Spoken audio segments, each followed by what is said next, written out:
guess what? Let me give y'all a pro tip. They can't actually kick you out of the Jamaat. They can't do anything.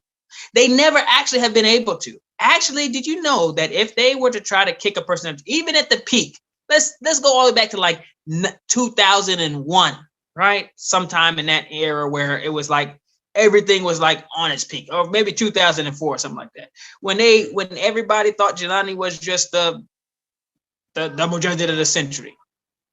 If he would have been like, yo, kick so-and-so off the land right now, you literally could have just said, I'm not leaving.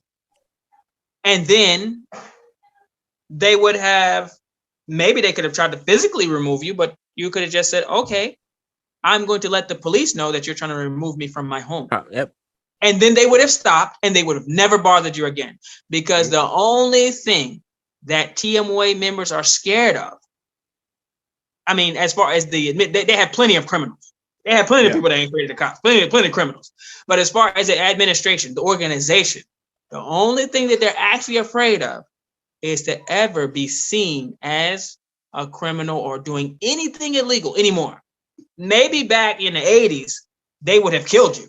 Yeah. I mean, you should have been afraid. Now, they want to keep this Christian Muslim forum, this old humanitarian, this image up. So literally all you had to do is be like, I'm not leaving.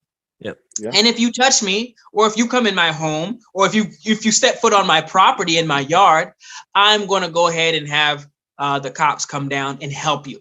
Mm-hmm. And that's all you got to do. And guess what? They will never say or do anything to you again. Now, you'll probably come to the masjid to pray and they'll be like, we ain't talking to this dude. Or they probably tell people not to talk or deal with you.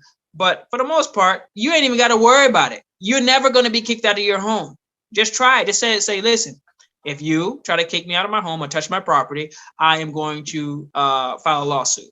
If you touch my property, I am going to go ahead and get the authorities involved. I guarantee you the Shura Council will be so quick in telling that person, even if a Shura Council member does touch you, they will be thrown off the Shura Council because they don't want nothing messing up their pretty little image. Maybe now they're like, basically TMOA is dead anyway, but this is if they were still trying to, it's on life support. But the bottom line is you'll never be kicked out of, you won't be kicked off the land. Maybe they'll kick you out of Jamaat, but who cares? I don't even think that they'll do that anymore. Because listen, as I said earlier, that money is running dry. So for the few niggas you have still dumb enough to be in the Jamaat, listen, you better hold to the niggas for their life, bro. Because listen, they paying you a salary, nigga, because you don't have a job or education. All right, so I don't know what you think this is about to be. It's not about to be that though. You can stay on the Jamaat land for as long as you want to now. All right, Noor does not care. She is off gallivanting her new Ghazala fashion world in Pakistan. And K2. He's like a paralegal now or something after having his wife do his homework for him. So listen, I promise you, niggas do not care, bro. I promise you, bro.